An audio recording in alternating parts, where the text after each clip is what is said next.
તો મિત્રો તમારું સ્વાગત છે. હું છું મહેશ સામરિયા, તમારું સ્વાગત કરું છું આપણા ચેનલ પર. મિત્રો, આજે જે ધોરણ 9ના વિદ્યાર્થીઓ હવે જે ધોરણ 10માં આવી રહ્યા છે એમના માટે બહુ મહત્વનો વિડીયો છે. આ વિડીયોમાં હું તમને શીખવાડીશ કે કેવી રીતે તમે બોર્ડની એક્ઝામમાં 90% ઉપર લાવી શકો છો. 90%.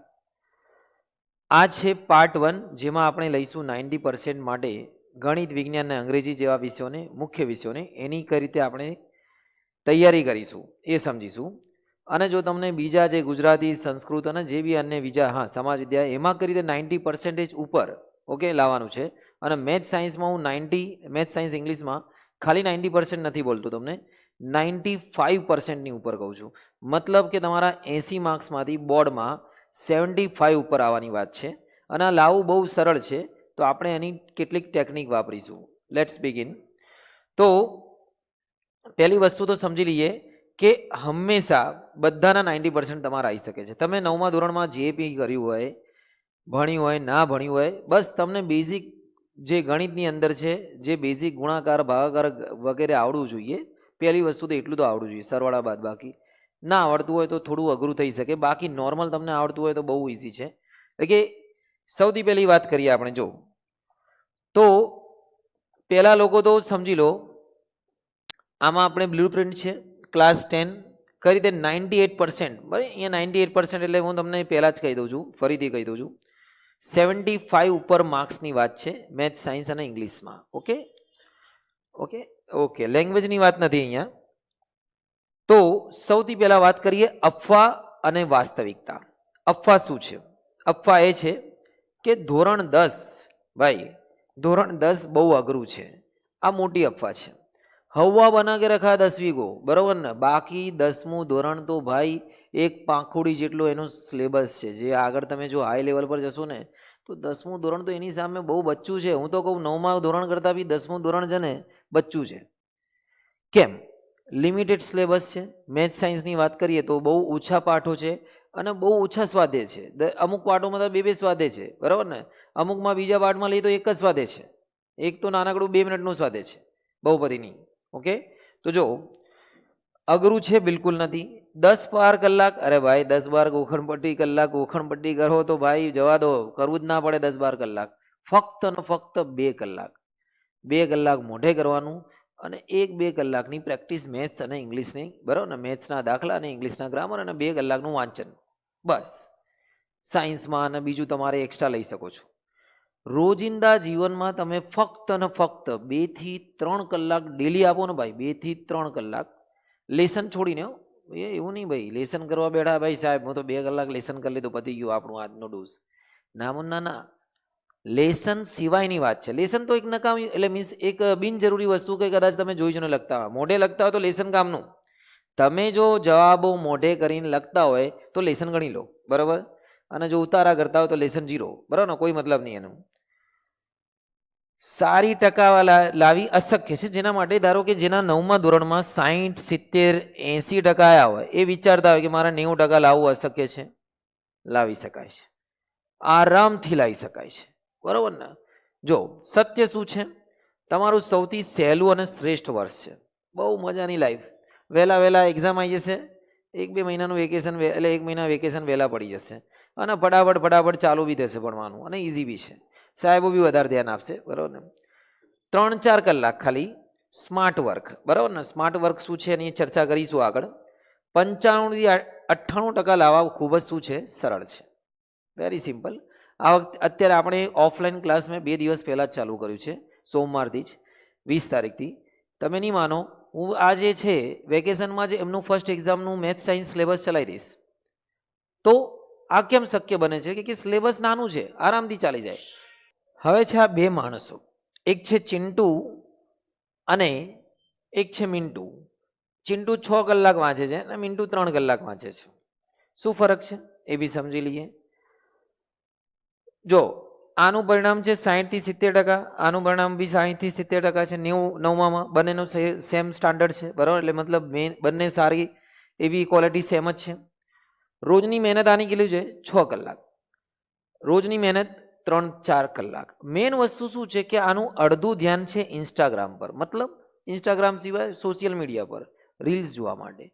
જો ભાઈ તમે ફોકસ કરીને ખાલી 2 કલાક બી મહેનત કરી લો ને, 3-4 કલાક તો જવા દો, 2 કલાક બી 10માં ફોકસ કરીને તમારો મોબાઈલને સાઈડમાં મૂકી દો, બરાબર, અને ખાલી 2 કલાક મન લગાવીને મહેનત કરો ને આખો દિવસ ફરો સ્કૂલ સિવાય, તો બી તમારા માર્ક્સ આરામથી 90% ઉપર આવશે. હું લખીને આપી દઉં કોરા કાગળ પર, બરાબર ને, યાદ રાખજો, લેસન નથી આમાં. ઓકે, આગળ આનો ફોકસ 3 થી 4 કલાક છે, આનું 100% ફોકસ કહેવાય. મેન છે ફોકસ ઉપર. જો ભાઈ આનું 10માનું પરિણામ કેટલા આવી શકે છે? 65, અને આનું 95. એવરીથિંગ ડિપેન્ડ્સ ઓન ફોકસ, બરાબર ને. તમે કેટલી ધ્યાન કેન્દ્રિત કરીને મહેનત કરો છો એ બહુ મહત્વનું છે. ઓકે, બીજી વાત કરીએ આપણે કે ધારો કે ધોરણ 9ના તમારા ઓછા માર્ક્સ છે, એનો ડર કાઢી નાખો કે શરૂઆતથી જ મહેનત કરો, બરાબર ને. હા, એનસીઆરટી બુક્સ અને ટેક્સ્ટ બુક. એનસીઆરટી, હવે જો ઘણા બધાને હજી આપણે ઘણી વખત વાત સાંભળીએ, એનસીઆરટી વાંચો, એનસીઆરટી વાંચો.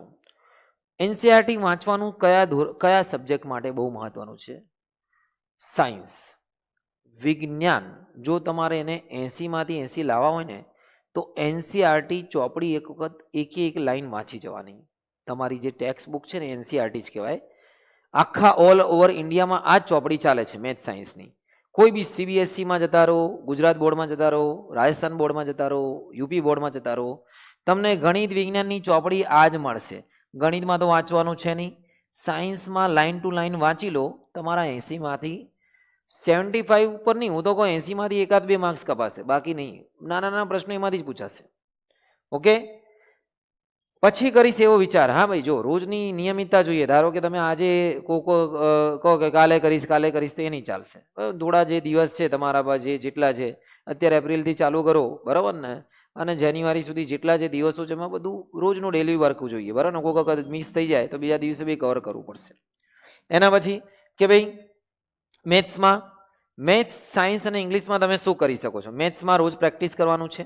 એક્ઝામ્પલ, એક્સરસાઇઝ, મતલબ ઉદાહરણ ગણવાના અને સ્વાધ્યાય ગણવાના, અને બધા જ ફોર્મ્યુલા રોજ રિવાઇઝ કરી દેવાના. બહુ ઇઝી છે. ઓકે, સાયન્સમાં કન્સેપ્ટ સમજો કે બદલે શું કહેવા માંગે છે. ધારો કે કોઈ બી એક ટોપિક છે, ધારો કે અરીસાનું સૂત્ર, પેલું અરીસા, બહિર્ગોળ અરીસા વડે બનતી આકૃતિ છે કે અંતરગોળ, એમાં તમારે કન્સેપ્ટ સમજી લેવાનું કે ક્યાં વસ્તુ મૂકીએ તો ક્યાં બનશે. ગોખશો તો નહીં યાદ રહેશે. આવી રીતે રટણ નહીં કરવાનું. ડાયાગ્રામ બનાવો, કીવર્ડ યાદ રાખો, બરાબર ને. અને ઇંગ્લિશમાં રાઇટિંગ પ્રેક્ટિસ બહુ જરૂરી છે. ગ્રામર, પત્ર, એસે આ દરરોજ વાંચો. જો ભાઈ એસે, ગ્રામર, પત્ર આ બધી વસ્તુ કેવી છે કે જે વેરાયટીમાં પૂછાતી હોય છે, ઘણી વખત રિપીટેશનમાં નથી થતી. એટલે એ તમે વાંચતા રહો ને તો તમને લખતા ભાવે. તમારી વોકેબ્યુલરી વધારે હોવી જોઈએ, તમારું શબ્દ સંગ્રહ વધારે હોવો જોઈએ. શબ્દ સંગ્રહ જેટલું વધારે એટલું તમારું ઇંગ્લિશમાં સારું રિઝલ્ટ. અને ઇંગ્લિશ તો બહુ ઇઝી છે, તમને બી કહી દઉં. જોઈને લખવાનું છે, વાક્ય રચના, ગ્રામર સારું રાખવાનું છે, આરામથી આવી જાય છે. એના પછી છે કે ટાર્ગેટ સેટ કરો કે ભાઈ ઓક્ટોબર સુધીમાં હું સિલેબસ પૂરો કરવાનો પ્લાન બનાવો, બરાબર ને. તમારે 10મા મહિના સુધીમાં દિવાળી હું સિલેબસ પૂરો કરીને જ મનાવીશ. ઓકે, સમજી ગયા છો? દિવાળીમાં સિલેબસ પૂરા કરીને હું ફટાકડા ફોડીશ 4-5 જાતના, તો મને ખુશી થશે કે હા ભાઈ ગણિત વિજ્ઞાનના એક ફટાકડો, ઇંગ્લિશનો એક ફટાકડો, બરાબર ને. બાકી વિશે તમે કરી લેજો. એનસીઆરટી અને ક્વેશ્ચન બેંક આ જાતે સોલ્વ કરો. ક્વેશ્ચન બેંક તમને મળી જશે, બહુ બધી ગુજરાત બોર્ડ બી બહાર પાડે છે પેલા. એ બધી પ્રેક્ટિસ કરો, પ્રેક્ટિસ કરવાથી વધારે આવશે. બહુ વધારે મહેનતની જરૂર નહીં, 2 થી 3 કલાક બહુ થઈ ગઈ છે. પોતાની નોટ્સ બનાવો. હા, આ બહુ સારું છે ભાઈ. આ નોટ્સ ભાઈ એટલા માટે જરૂર છે કે જો તમે કદાચ ભવિષ્યમાં સાયન્સ સ્ટ્રીમમાં જવા માંગતા હોય તો આ આદત તમારા બહુ કામમાં આવશે, નોટ્સ બનાવવાની. નોટ્સ બનાવવાથી શું થશે કે તમારો બેઝિક ક્લિયર થઈ જશે, અને પછી આગળ જઈને તમે બહુ બધું કામમાં આવશે. અને યાદ રાખજો, 9માની એનસીઆરટી અને 10માની એનસીઆરટી એટલે સાયન્સની ચોપડી વાંચવાની બહુ જરૂરી છે. જો તમે સાયન્સમાં જવા માંગતા હો, 9માનું તો વેચશો જ નહીં, રાખો તમારી પાસે. કેલ્ક્યુલેશન પૂરી કરો. ગણિતનો દાખલો જોઈને અડધેથી ના છોડો, છેલ્લે સુધી જવાબ લાવો. જબ તક હે જાન તબ તક હે જવાબ. મતલબ કહેવાનો મતલબ છે કે જ્યાં સુધી તમે આમ પૂરી તાકાત લગાવી ત્યાં સુધી દાખલાનો જવાબ લાવો. કેમ નથી આવતો? એનાથી તમારા પાકા થશે, પ્રેક્ટિસ થશે. અને એક વખત મેથ્સમાં ગ્રીપ આવી ગઈ ને તમને મજા આવશે આમ દાખલા ગણવાની કે હજી લાવો, ક્લાસમાં જઈને હજી લાવો, બરાબર ને. ઓકે, આગળ વાત કરીએ. મોટા ટાઈમ ટેબલ ના બનાવશો ભાઈ. રોજ રાતે સુતા પહેલા આવતીકાલનું 3 ટાર્ગેટ નક્કી કરો કે ભાઈ કાલે હું આ કરીશ, મેથ્સ ચેપ્ટર, સાયન્સ ચેપ્ટર કે કોઈ બી એક વસ્તુ, અને ત્યાં સુધી ના થાય ત્યાં સુધી બીજું સુવાનું નહીં. અને દરરોજ 4 કલાક ડિસ્ટ્રેક્શન વિના વાંચો. બરાબર, 3 થી 4 કલાક કોઈ પણ ખલેલ વિના વાંચો. તમારા મોબાઈલ, તમારા મમ્મીના મોબાઈલ અડશો જ નહીં કે ના મમ્મી હું મોબાઈલ નહીં અડવાનો, બરોબર ને? ઓકે, ખુશ થશે મા બાપ બી. આટલું તમારે આગળ બહુ કોમ્પિટિશન ઝીલવાની છે ભાઈ. એક દિવસ તમે સમજી લો કે 6 કલાક વાંચી લો, બરાબર ને? સાતત્યનો નિયમ, બરાબર, આ બહુ જરૂરી છે, નિયમિતતા. એક દિવસ 6 કલાક વાંચો, 3 દિવસ આરામ. આના ચાલે. તમે એક દિવસ ખાઈ લો 6 દિવસનું, પછી કે ચલો ભાઈ 2 દિવસનું ખાઈ લો, કે ભાઈ હું 2 દિવસનું કાલનું બી આજનું ખાઈ લઉં એક સાથે, કાલે નહીં ખાઈશ તો ચાલશે? ના ના ના, હંમેશા રેગ્યુલરી જોઈએ. એક્સરસાઇઝથી લઈને ભણવામાં બધામાં નિયમિતતા જોઈએ. દરરોજ સમય કાઢો, 2 કલાક વાંચવું બહુ સારું છે, મેં કીધું છે, અને કોઈ બી આ વાત કરી જ છે તમને. બીજું, સન્ડે રિવિઝન રાખો. રિવિઝન રિવિઝન રિવિઝન બહુ જરૂરી છે. જે લોકો બી હાઈએસ્ટ લેવલ પર પહોંચ્યા છે ને ભાઈ, હાઈએસ્ટ ટોપ, એ લોકોનો મેન ફંડા શું છે? રિવિઝન. ગમે તેવી, જો ક્રિકેટમાં બી એવું છે કે કોઈ ક્રિકેટરને તમે બહુ ખતરનાક શોટ મારતા જુઓ ને, રોહિત શર્માને આમ હુક મારતા જુઓ 1 સેકન્ડમાં, કે વિરાટ કોહલીને કવર ડ્રાઈવ, તો આટલી સ્પીડના બોલને કેમ મારી શકે છે? શું એમને જજ કરવું પડે છે? નહીં.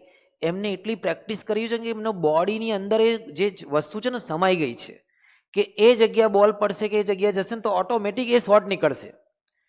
મતલબ કે રિવિઝન કરવાથી તમારા મગજમાં અમુક વસ્તુ એવી સેટ થઈ જશે કે તમને તરત યાદ આવશે, સ્ટેપ બાય સ્ટેપ. એટલે રિવિઝન, એ લોકો રોજ, ધારો કે વિરાટ કોહલી મેચના આગલા દાડે બી પ્રેક્ટિસ કરે ને પહેલાં બી પ્રેક્ટિસ કરે, કોઈ બી માણસ, કોઈ બી ક્રિકેટર. કેમ? એમ નહીં આરામ કરીએ, ચલો ને ભાઈ મેચ હોય ત્યારે રમીશું આપણી જેમ, કે દર રવિવારે ચલો રમી લીધું પતી ગયું, એવું ના હોય. રોજ પ્રેક્ટિસ કરવી પડશે એમની ફિલ્ડમાં. એ રીતે તમારે તમારી ફિલ્ડમાં રોજ પ્રેક્ટિસ કરવી પડશે. રોજ રિવિઝન કરો, જ્યારે બી ટાઈમ મળે. રિવિઝન કરવાથી એ જે યાદદાસ્ત છે પાકી થઈ જાય છે. જે વસ્તુનું તમે રિવિઝન કરેલું હશે એ જ તમને એક્ઝામમાં યાદ રહેશે, એટલું યાદ રાખજો મોટા ભાગે. અને એક દાડા પહેલાં કદાચ તમે વાંચી નહીં આવ્યું, થોડું યાદ રહી જાય, બાકી રિવિઝન કરેલું યાદ રહે છે. 15 દિવસમાં જાતે જ પોતાની સેલ્ફ ટેસ્ટ લઈ લો. તમે અત્યારે તો ઓનલાઈન ઘણા બધા ટૂલ્સ ઉપલબ્ધ છે, તેમાં ટેસ્ટ લઈ શકો છો. આગળ વાત કરીએ તો, હા, જો તમે ઓનલાઈન ભણતા હોય, આપણે બી વાત કરીએ, આપણે ઓનલાઈનમાં મેથ્સ, સાયન્સ વગેરે ભણાવીએ છીએ 9th 10thમાં, તો કોઈ પણ તમને જે યોગ્ય લાગે એક ટીચરની પસંદગી કરી લો. બહુ બધા જોડે નહીં, એક ટીચર જોડે પસંદગી કરો. 2-3 પહેલાં ચેક કરી લો કે ભાઈ કોને સેટ થાય છે તમારે, કે ભાઈ આ ટીચર અમને સારું, એમને સમજણ પડે છે. આ કોઈ બી હોય, હું ના હું તો બી ચાલશે, કોઈ બી લઈ લો. કહેવાનો મતલબ શું છે કે તમે એક ફોકસ સાથે ભણશો તો વધારે ફાયદો રહેશે. બરાબર? ઓકે, આગળ વાત કરીએ. બીજું કે ભાઈ, બીજું કન્ટેન્ટ તમને મળશે જ્યારે તમે ઓનલાઈન ભણશો. બરાબર? કદાચ તમે ટ્યુશનના પૈસા ના ખર્ચતા હોય, યુટ્યુબ પરથી ભણતા હોય, તો તમને બીજા કન્ટેન્ટ મળશે, એના પર ક્લિક નથી કરવાનું. બરાબર ને? જો એક વખત ગેમિંગ્સ, રીલ્સ બતાવશો તો મગજ બી ત્યાં જ જશે. મગજને તો મજા આવે છે. મગજને તો શું છે કે ભાઈ આપણને તો જોર લગાવો નહીં, જે આરામ કરવા મળે સારું છે, મજા આવે. રીલ સ્ક્રોલ કરો, એડોનિમ પેલો મસ્ત અંતસ્રાવ ઉત્પન્ન થાય છે. ઓકે, આગળ વાત કરીએ. જેવો હા ભાઈ, એક આના માટે એક વાત છે, ગાર્બેજ ઇન ગાર્બેજ આઉટ. જેવું અંદર ગ્રહણ કરશો એવું બહાર નીકળશે. એટલે મતલબ આપણે ફોકસ જ એ વસ્તુ પર કરવાનું જે આપણે જરૂરિયાત છે. આગળ, સરખામણી ના કરો. કોઈના વધારે માર્ક્સ આવે, તમારા મિત્રના 90 માર્ક્સ કે 80 આવે, તેનાથી તમારે ફરક પડવાનો નથી. પોતાની જાત પર મહેનત કરો. ધારો કે ફર્સ્ટ એક્ઝામમાં તમારા 70% આવ્યા, કોઈ વાંધો નહીં, થોડું પ્રેક્ટિસ, મજબૂત બનો, હજી વધારે સુધારો કરો. 80 બી આવશે ને 90 બી આવશે ને 95 બી આવશે. એવું ના કરો આના વધારે આવી ગયા મારા ઓછા આવી ગયા, એવું નહીં. બરાબર? ધ્યાન રાખજો. મજા કરો, મોબાઈલ ગેમ્સ છોડો, મિત્રો સાથે. હા, જો આ બહુ સારી વાત છે. ક્રિકેટની મજા માણી લો, ફૂટબોલ રમવા જાઓ, તડકામાં જાઓ, થોડુંક હવા એટલે ખુલ્લામાં જાઓ. દરરોજ નહીં, સન્ડે જઈ શકો છો, કોઈ બી એક આમ એવું દિવસ જઈ શકો છો, થોડું બહાર ફરી શકો. 10માં બહુ વધારે પેલું જરૂર નથી કે તમે ડેલી ભણો. એક દિવસ 5-6 કલાક તમારા માટે રમત માટે ફાળવી શકો, સ્પોર્ટ્સ કોઈ બી ગેમ સાથે. થોડુંક રિલેક્સ થઈ શકો છો તમે. બહુ સારી વસ્તુ છે. અને છેલ્લે આ યાદ રાખજો, this exam will be the best exam of my life. તમને આમાં સારામાં સારું રિઝલ્ટ મળવાનું છે, એ મારી ગેરંટી છે. બહુ ઇઝી છે. જરા બી એમ પ્રેશરાઇઝ ના થતા, સારું માર્ક્સ આવશે. એક વખત બેઝ સારું બની જશે તો તમને સારું રિઝલ્ટ મળશે. તો અને હવે આપણે ટૂંક સમયમાં આપણા નવા કન્ટેન્ટ બી ચાલુ કરીશું. તો ચેનલ પર તમે નવા હો તો સબસ્ક્રાઇબ જરૂર કરી લેજો. તમને સારી ક્વોલિટીના વિડીયો મળતા રહેશે. તૈયારી કરો, આગળ વધો. શુભમ.